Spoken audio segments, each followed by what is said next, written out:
Hey guys, what's up? It's your boy, Josh Van here of ShowMeFootball.com, back with another Kansas City Chiefs video. And today, I want to talk about the defensive line and Chris Jones in particular following last night's loss to the Baltimore Ravens. Now, I want to preface this by saying that I'm probably going to be making a series of videos today of all the stuff that I'm, particularly upset with that I think need to be addressed.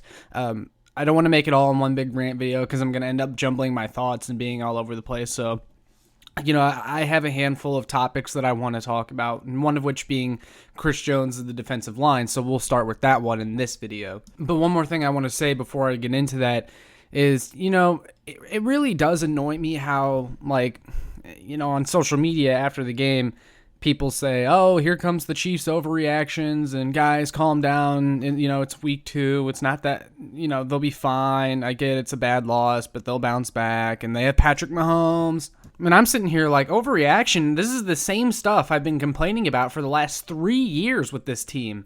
I pointed this stuff out all offseason, how the Chiefs needed help on the defensive line, only to be proven right by last night's game. And the mentality that Patrick Mahomes is just going to save you every damn time is dangerous, and it's why we have games like last night where they lose, because Patrick Mahomes can't bail you out every single time. But one of the biggest reasons they lost last night was the defensive line. They could not stop the run. That first things first, they could not stop the run. Over 200 yards on the ground for the Baltimore Ravens. The Chiefs, it seems like they could barely touch any of the Ravens runners. And the most embarrassing part is, look, I understand that the Ravens are a good rushing team in the past, but their offensive line was beat up. No Ronnie Stanley for this game. Alejandro Villanueva, one of their free agent signings, just hasn't been great. Their entire running back room is depleted. No J.K. Dobbins, no Gus Edwards, no Justice Hill. You let Devontae Freeman and Latavius Murray, who's been on the team for 2 weeks, run all over you. And I mean, you heard it on the broadcast. Devontae Freeman had his longest run since 2017 going up against this run defense. But everyone knows that. The run defense was terrible. Some of it's on the linebackers too, but the defensive line also gets blamed. And then secondly, the pass rush. That was the most disappointing part. Again, this Ravens offensive line was beat up.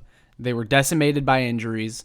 They hadn't been playing good. Again, Alejandro Villanueva was horrible against the Raiders in that pass rush. So I'm coming into this game thinking, all right, Chris Jones out on the edge. Frank Clark is coming back healthy, even though, I don't expect too much from Frank Clark. He should be able to take advantage of the opportunity, right? Nope, I'm never talking myself into that one again.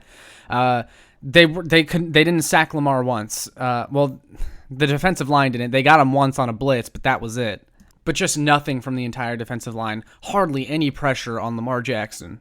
And it was really disappointing because you got Chris Jones out on the edge who looked, pretty good against the Cleveland Browns. They talked him up all offseason and training camp and preseason. And I personally liked what I saw as well. And then Frank Clark gives you nothing either. And then the other guys like Tershawn Wharton and Colin Saunders, they were just kind of there. Jarran Reed, too. Been very disappointed in Jarran Reed. He was just there. He didn't do anything. And you invested all this money into the defensive line. 25% of the Chiefs' cap space is going towards the defensive line. And this is the kind of production that you get. It can't happen. But the issue is it's been happening. This team finished 20th in the league in sacks last year. And, they couldn't even record a sack last night. And to me, this all starts at the top with Brett Veach. Besides offensive line, the number one biggest need on this team going into this last offseason was pass rush. They could not get pressure on Tom Brady in the Super Bowl. He faced the lowest pressure rate he had in his entire career in a Super Bowl. They got 4 pressures on him in that game. The pass rush in 2020 was just not good. You needed to get somebody. You needed someone on the edge. Frank Clark has been disappointing again. So I say go out and sign an edge defender that can give you some pressure and take some pressure off of Chris Jones. And their solution to the defensive line and its troubles was to move their best interior rusher out to defensive end in Chris Jones. And I'm here to tell you now, the Chris Jones at defensive end experiment needs to end now. Because the unfortunate reality is Chris Jones out on the edge, he can rush the passer still from the edge, but man, his run defense, he got completely washed out in the run game at defensive end. He's not quick enough to set the edge. And look, Chris Jones moves really well for a guy his size. He can't set the edge out there at defensive end, and he gets killed on the RPOs as well. He is best at disrupting the game from the middle of the defense. That's where he needs to be. And this was my fear when the Chiefs moved him out to defensive end. Like, yes, I know he's capable of playing some defensive end, but you're relying on him to do basically everything. when you should have just admitted that you needed to sign a defensive end. There were guys out there, Melvin Ingram, Jadeveon Clowney, Alden Smith, defensive end market. There was a bunch of cheap guys out on the market that were waiting to be picked up. And the Chiefs just failed to make the obvious move, and they also waited till the 4th round in this past draft to draft Joshua Kenda, who clearly isn't going to be a factor this year. They talked up guys like Mike Dana and Frank Clark coming back healthy, and they're just not it. These are guys that are 4th and 5th pass rushers on a really good team, and you're asking them to be 2 and 3. But Chris Jones just needs to be moved back into the middle because that's where he's best.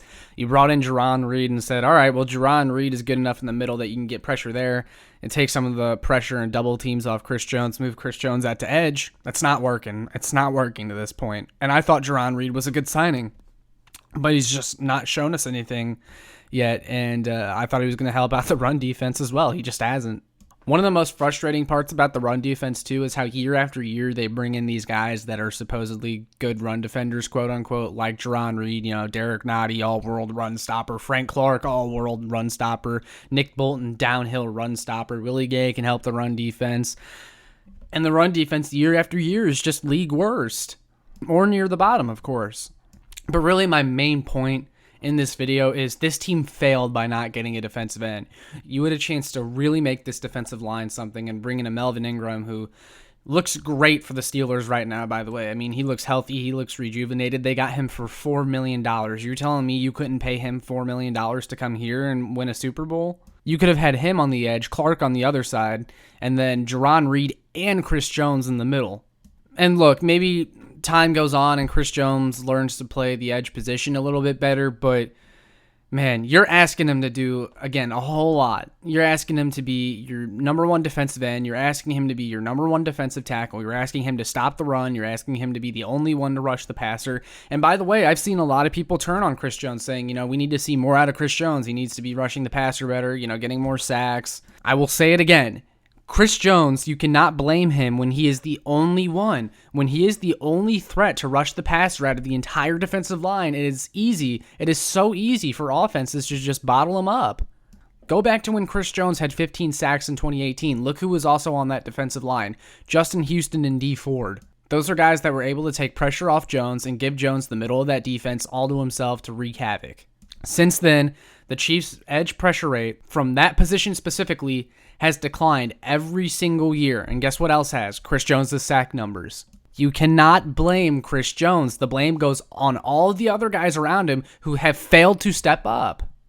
Something's got to give. Someone's got to step up. Brett Veach has to make a move. He may have to make a trade at the deadline.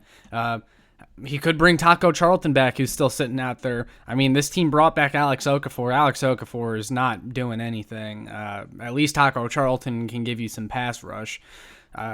I'm disappointed, man. I really am. And I want to hear from you guys. What do you guys think?